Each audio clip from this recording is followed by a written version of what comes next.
Ya, jadi topik kita pada malam hari ini langkah-langkah dalam ini udah ada semua ya yang saya share di grup bukunya. Ini halaman setelah bagian pertama. Langkah-langkah itu hipotesis nol. Pertama, merumuskan hipotesis. Nah, jadi kemarin udah kita cerita apa itu hipotesis, apa itu hipotesis, ya, apa itu tingkat keyakinan, apa itu kesalahan, ya. Nah, hipotesis nihil atau H0 adalah hipotesis yang biasa ditampilkan. Nah, oh ya, BTW kalau mau matikan kamera juga nggak apa-apa ya, saya juga matikan aja supaya jangan cepat habis kuota. Oke, silahkan aja nanti kalau udah mau apa kita hidupkan lagi. Nah ya, oke, kita lihat di sini. eh yang biasa ditampilkan dalam penyataan tentang karakteristik populasi. Contohnya, tidak terdapat pengaruh atau tidak terdapat perbedaan. Nah, jadi tujuannya itu membuat estimasi. Nah, ya. Sedangkan ukuran atau besarannya disebut parameter. Nah, kita lihat di sini. Nah, ya. Kita lihat di sini ada parameter dalam statistika. Ini sebagian sudah kalian tahu. Pertama ada rata-rata. Rata-rata dibagi kalau dia mengukur untuk populasi. Ya, jadi kalian bedakan. Ya, jadi kalau kemarin kita cerita, ulangi lagi sedikit. Kalau populasi itu ialah seluruh. Ibaratnya muka manusia. Seluruh muka itulah populasi.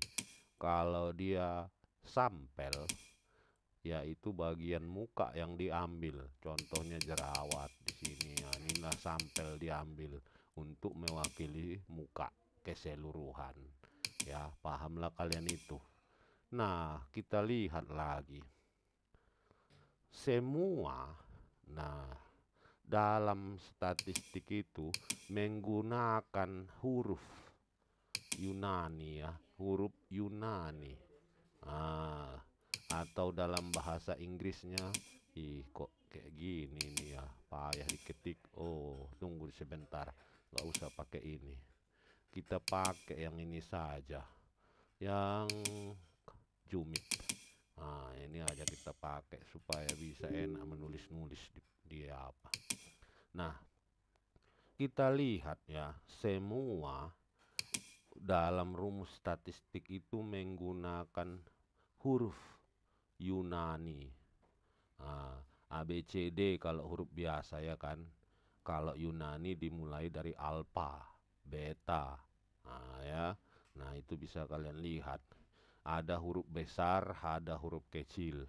Nah, kita lihat dia untuk mengukur rata-rata populasi itu menggunakan lambang ini. Nah, itu mu dibaca kok nggak salah saya. Untuk rata-rata sampel itu X bar. Nah, jadi kalau ada garis di atas itu bar namanya. Kalau ada bentuknya seperti ini, kayak rumah, atap rumah, itu X topi. Atau kalau bahasa Inggris dia X hat. Nah, kalau bahasa Indonesia X topi. Nah, jadi macam-macam ya kan. Nah, udah tahu kalian itu. Standar deviasi untuk populasi inilah semuanya ya. Nah, ini kalian lihat nanti kalian apa? Inilah lambang-lambangnya. Nah, itu ada yang kurang di sini. Apa itu? Kalau jumlah. Nah, ini yang penting. Jumlah responden yang kita mau teliti kalau diambil dari populasi itu dilambangkan dengan huruf N besar. Kalau diambil dari sampel, itu dilambangkan dengan huruf N kecil. Karena ini yang paling penting ya. Nah, kita lanjut lagi. Esensi dari hipotesis nol adalah untuk mengontrol atau mengendalikan kemungkinan melakukan kekeliruan tipe 1. Nah, jadi udah saya terangkan atau belum ini apa kekeliruan ini ya? Coba dulu kita balik kemari. Mana udah aku terangkan atau belum kemarin itu apa itu kekeliruan? Yang one tail sama two tail itu ya Pak? Iya, udah. Udah Pak. Udah, Pak. Oh iyalah. Kok jadi banyak kalian malam ini? Kemarin itu sedikit kalian minggu lalu. Ya udah sepi aja lah Pak. Oh iya. Oh jadi banyak ya. Oh terkejut awak bah. Oke lah. Kita apa lagi ya? Kita coba share lagi ya. Nah, kita masuk lagi. Nah, taraf signifikan. Nah, iya kan? Jadi kalau kita lihat signifikan ini berasal dari signifikansi. Nah ya, ini berarti kalau ada ulang bukunya signifikan, ada bilang juga nilai P. Ini bukan P kayak gitu ya. P, huruf P kecil. Nah, atau ini sering disebut dengan tingkat error, tingkat kesalahan. Nah, kalau kemarin saya katakan kan, kalau ada yang salah, ada yang benar. Kalau ada error, ada confident, tingkat keyakinan. Nah, ya kan, confidence. Nah, begitu tulisan bahasa Inggrisnya.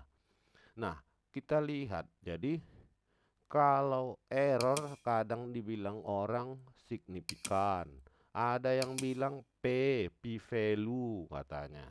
Macam-macam lah ya kan, tergantung. Yang penting kalian tahu itu error, tingkat kesalahan.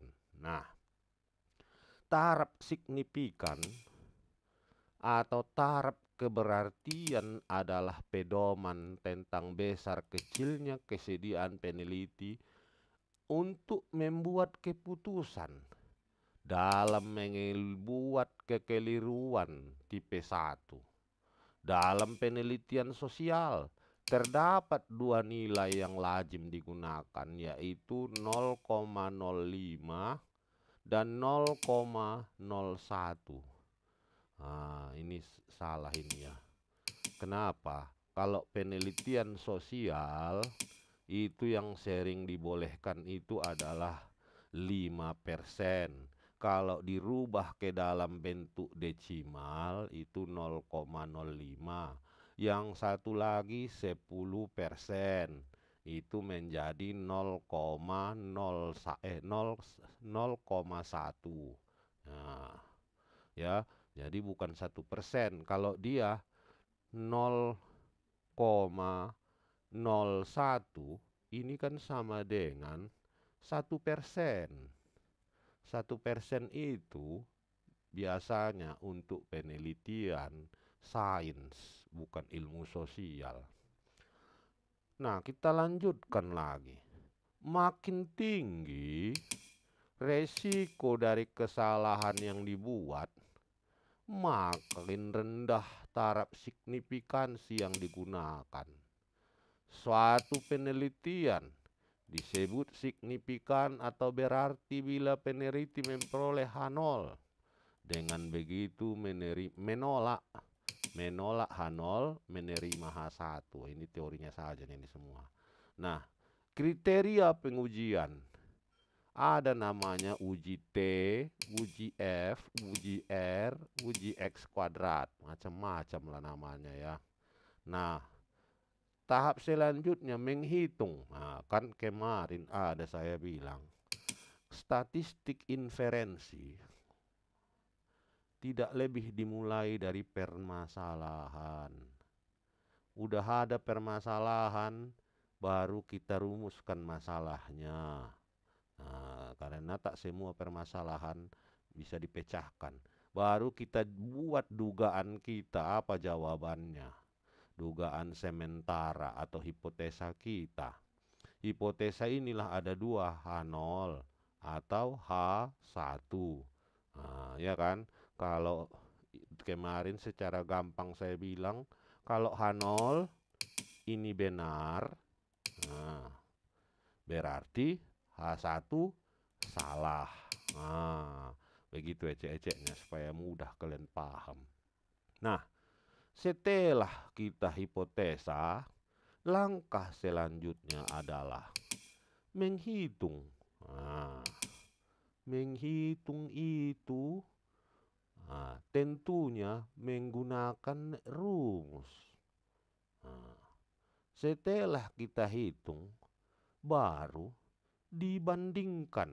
Nah, dibandingkan dengan apa? Dengan tabel. Sesuai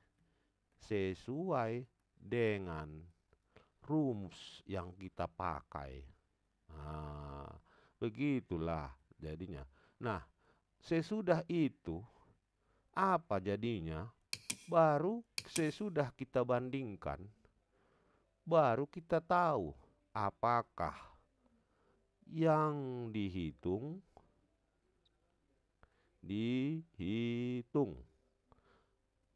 Yang dihitung itu ada 3 ya weh. Kita lihat di sini. Bisa hasilnya sama, bisa lebih kecil, bisa lebih besar, bisa tidak sama dengan. Nah, cuman bikinnya nih. Saya garis dia. Tidak sama dengan.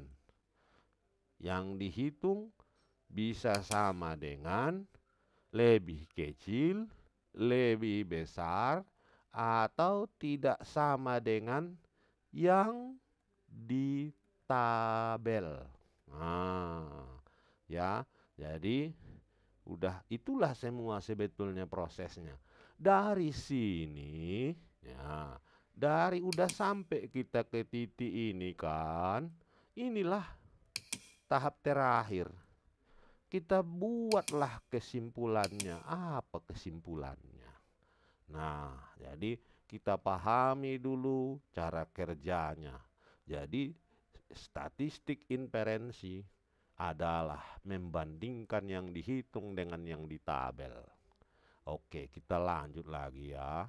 Nah, ada namanya uji sepihak dan uji dua pihak. Nah, ini kemarin itunya nih.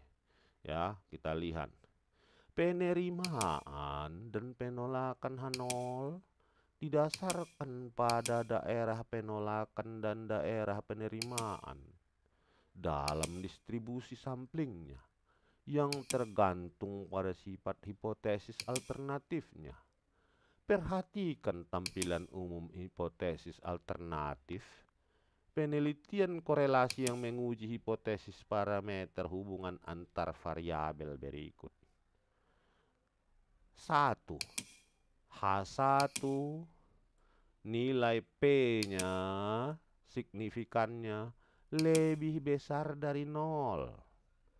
H1 nilai P-nya tidak sama dengan 0. H1 nilai P-nya lebih kecil dari 0.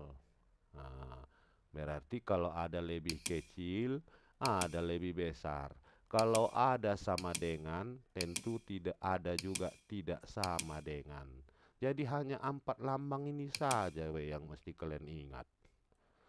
Lebih kalau ada yang kecil, ada yang besar. Kalau ada yang sama, ada yang tidak sama. Paham kalian itu ya? Jangan kalian lupakan itu sampai mati. Supaya mantap otak kalian. Nah, kita lihat lagi. Alat uji hipotesis satu pihak terdiri, ini tak usah kita pahami dulu ya. Ini nanti pening. Nah, begini saja. Kita lihat dulu. Nah, kenapa selalu di dalam statistik itu digambarkan seperti ini.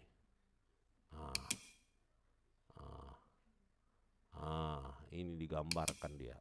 Jelek kali gambarnya. Kita gambar dulu yang bagus.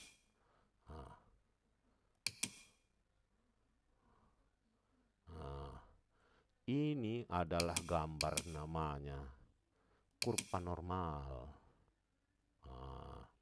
Dari mana dia dibuat manusia? Kok ada pula kurva normal? Ini dibuat dari namanya siklus hidup manusia. Ini sebenarnya beginilah siklus hidup manusia. Ya, perhatikan. Dimulai dari waktu kita lahir di sini, semakin besar di sini, semakin besar, semakin besar, semakin remaja, mulai dewasa kita, dewasa hingga akhirnya umur kita mencapai puncak.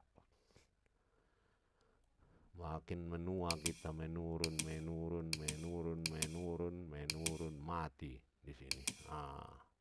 Inilah ya, menurut saya supaya gampang kalian mengingatnya. Kenapa selalu dikaitkan dengan kurva normal? Nah, di saat kita berada di puncak ini sering disebut dengan nol.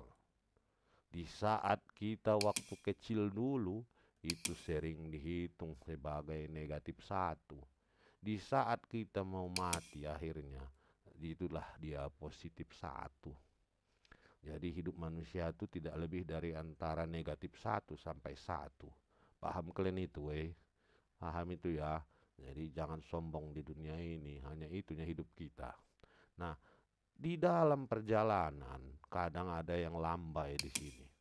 Gak sampai kemari dia. Ada yang lambai belum sampai ke ujung, dia di sini sudah habis. Nah, kita perhatikan gambar ini. Ada sebenarnya 2 sisi. Maaf ya, agak flu aku ini. Kita lihat ada sebelah kanan. Ini biasanya disebut yang positif. Positif. Nah, kalau dia sebelah kiri ini dia biasanya yang negatif. Nah, di mana? Nah, kita lihat ya. Kalau kita lihat dari sini, kemarin ada saya jelaskan uji 1 ekor atau hilang pula gambarnya alah. Nah, kita lihat kalau uji 1 ekor, one tile test, atau dibilang orang uji 1 pihak. Nah, berarti yang kita lihat dari kurva normal itu, apakah di sisi kanan, apakah di sisi kiri? Ya, oke. Kalau dia kita sebut two tile test, bahasa Inggrisnya, bahasa Indonesianya uji 2 sisi. Berarti yang kita lihat adalah kedua kiri dan kanan. Dari mana Pak yang kiri, mana yang kanan? Nah, kita lihat saja ya. Nah, kita lihat di sini. Dari contoh ini. Kalau biasanya ya, yang kita hasilkan sebelah kanan ini, menurut ini gambar ini, namanya uji 1 sisi sebelah kanan. Kena nggak perlu pun dibilang kanan. Biasanya ini hasilnya positif. Kalau di sini tak perlu pun dibilang sebelah kiri, berarti hasilnya negatif. Negatif. Jadi dari situ saja kita paham.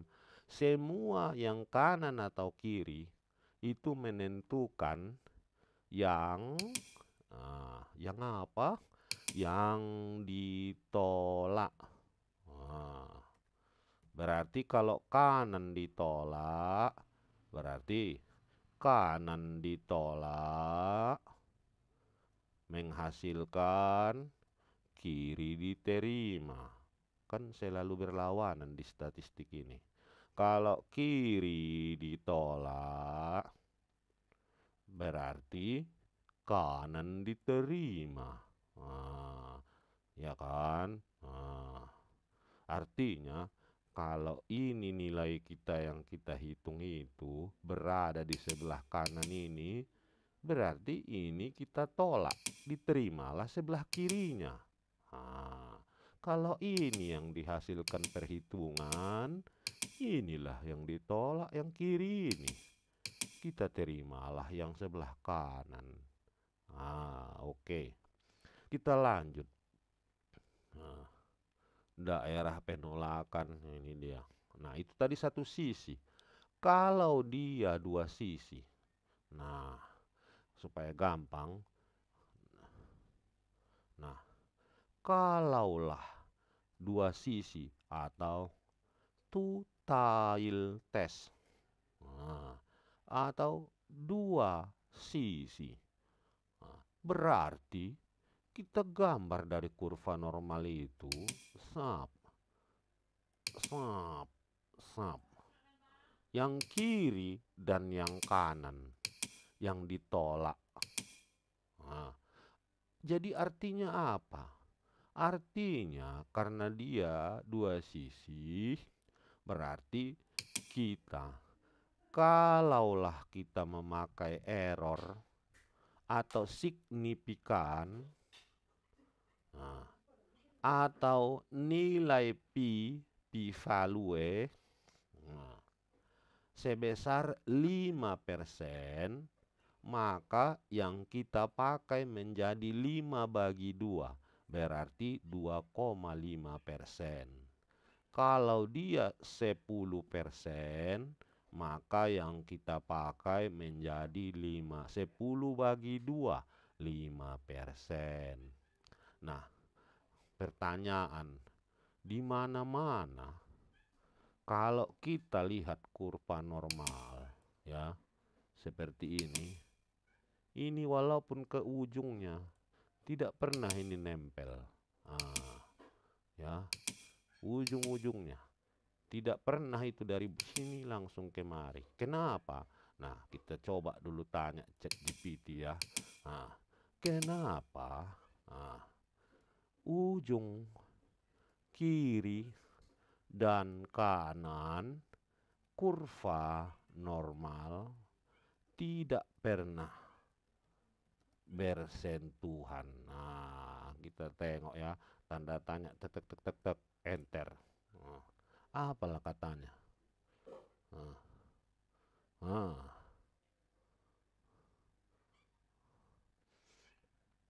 nah, artinya,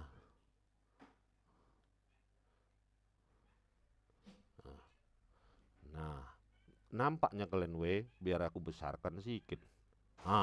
Inilah dia. Pak, Nampak? Nampak nampak Pak. Nah, ini udah aku besarkan sedikit ini ya. Nah, inilah. Jadi sama dengan kehidupan. Artinya, selalu ada kemungkinan untuk mendapatkan nilai yang sangat jauh dari rata-rata. Probabilitas mungkin mendekati 0, tapi tidak pernah benar-benar menjadi 0. Kalau dilihat segi matematikanya ini, statistiknya, bahwa ekor kiri atau kanan kurva normal hanya mendekati sumbu X atau asimptotik, tidak pernah menyentuhnya. Jadi kalau gini kalian lihat nah, inilah garis datar itu. Dimulai dia dari sini. Tidak pernah itu menempel.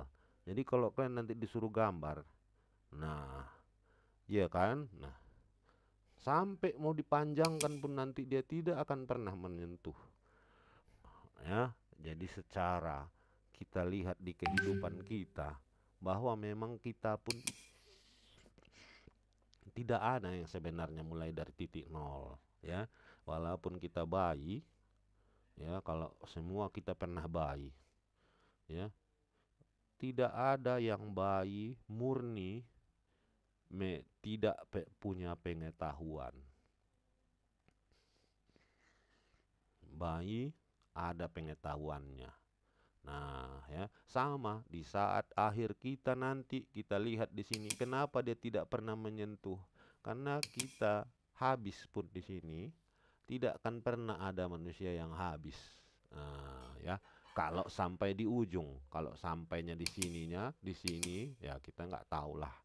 Ya, jadi itulah sebab kalau ada kamu menggambarkan kurva normal tidak boleh bersentuhan ya ujung-ujungnya itu karena memang seperti itulah teorinya. Kenyataan hidup juga seperti itu. Habis bah. Alah alah alah cepat kali. Nggak terasa. Waduh waduh waduh. Gimana? Ah, iya. Macam mana, weh udah habis pula topik bab satunya, ini nggak apa-apa lah ya. Nah, cuman kalian tengok tadi itu belum dihitung ya, masih cerita-cerita saya itu belum ada masuk hitung-hitungannya. Nggak apa-apa lah ya. Nah, udah kalian buka yang saya share itu di bab satunya itu, weh. Ada yang saya share buku dapat dari internet. Udah kalian apa kan, weh? Nggak kalian baca. Iya, cuman orang ini, bang. Oi Kanaya, udah kau baca itu Kanaya? Ya, ada saya share di grup itu buku PDF. Nggak ada ya? Oh ya, oke. Nah di situ kan kalian lihat ada exercise, gampang kalinya itu. Nah gini caranya. Nah ini ya, ini zaman udah canggih ya kan. Sap, sap, share. Nah gini saja. Kau copy, sap, masukkan ke ChatGPT. Nah, kau tempel. Nah, paste. Tak bisa rupanya. Ih, paten kali buku ini, ha. Tak bisa di copy paste. Hah. Oh, nggak bisa. Kita foto. Sap, sup, masukkan foto. Nah, udah copy, masukkan. Nah, pastekan. Control V, enter. Nah, enter. Nah, suruh dia menjawabnya. Dapatkan jawabnya kan, enak PR kalian kan. Ya kan. Macam mana weh, enak ngerjakan PR. Ya. Enak kan. Nggak apa-apa, namanya teori ya kan, belum mesti harus nanti kalau udah hitung-hitungan baru kau hitung sendiri. Tapi sekarang pun tidak ada lagi yang sulit. Tinggal kau foto, masukkan ke apapun, mau ChatGPT, mau apapun yang kau pakai, banyak sekali AI sekarang ini. Tapi yang pasti apa itu? Jadi hasil yang kita cari tadi itu kalau bisa nanti ada soal itu tadi weh di halaman terakhir bab saya itu ada 24.